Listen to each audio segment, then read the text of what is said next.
This is breaking financial news and perhaps one of the most impactful updates for global currency watchers and dinar holders worldwide. We are now learning that former President Donald Trump has reportedly finalized an agreement involving Iraq that could change the entire narrative around the Iraqi dinar. Sources close to the situation have confirmed that the deal, which has been under quiet negotiations for several months, is now in its final stages. And for the first time, real clarity is emerging on what this means for dinar holders, especially regarding the long-standing concerns about taxation. According to newly surfaced details, dinar holders might now have the unprecedented opportunity to redeem their holdings without facing federal tax burdens. That's right, redeem without tax. But before we break down what that means, let's look at what just happened. Multiple insider financial sources have verified that Trump has been actively involved behind the scenes, leveraging his international relationships and influence to finalize what appears to be a broad bilateral understanding between the United States and the Republic of Iraq. This isn't just a trade agreement or diplomatic arrangement. It's a financial realignment, a calculated move with sweeping implications for international currency markets and global fiscal sovereignty. The agreement, still unofficial in public channels, is said to include clauses allowing for currency parity reassessments, potential revaluation benchmarks, and most critically, new pathways for dinar redemption that bypass conventional taxation systems.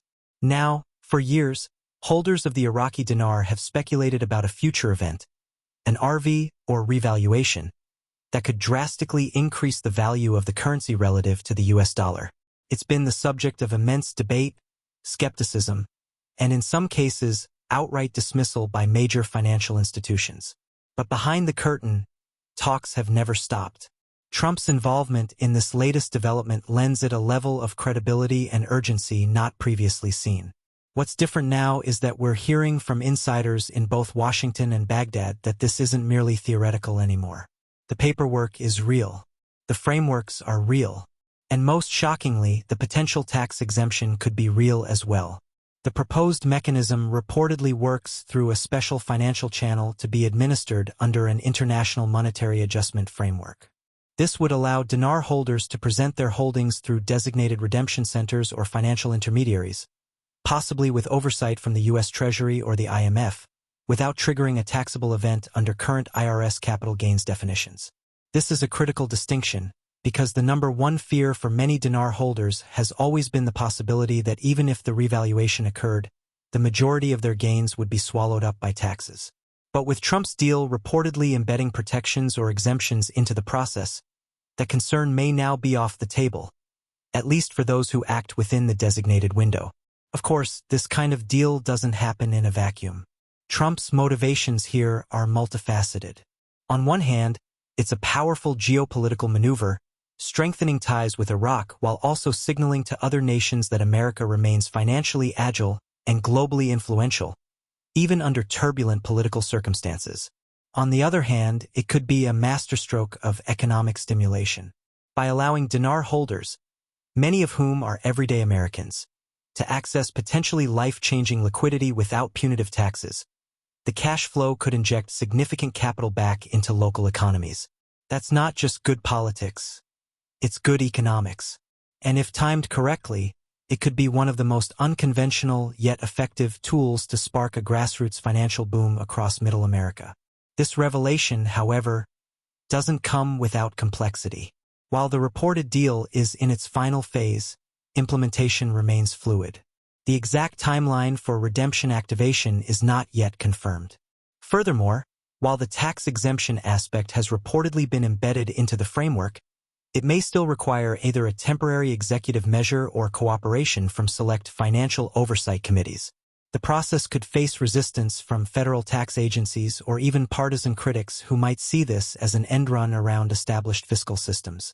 Still, with Trump's deep base of loyalists and financial backers, and the growing discontent around inflation, debt ceilings, and fiat currency concerns, this development could be a tipping point.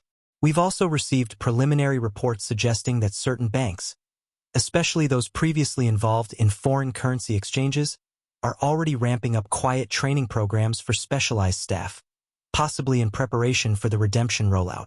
One insider at a major U.S. financial institution noted that internal memos had begun circulating referencing non-standard currency assessments, and client tier redemptions, both of which could be code for dinar-related activity.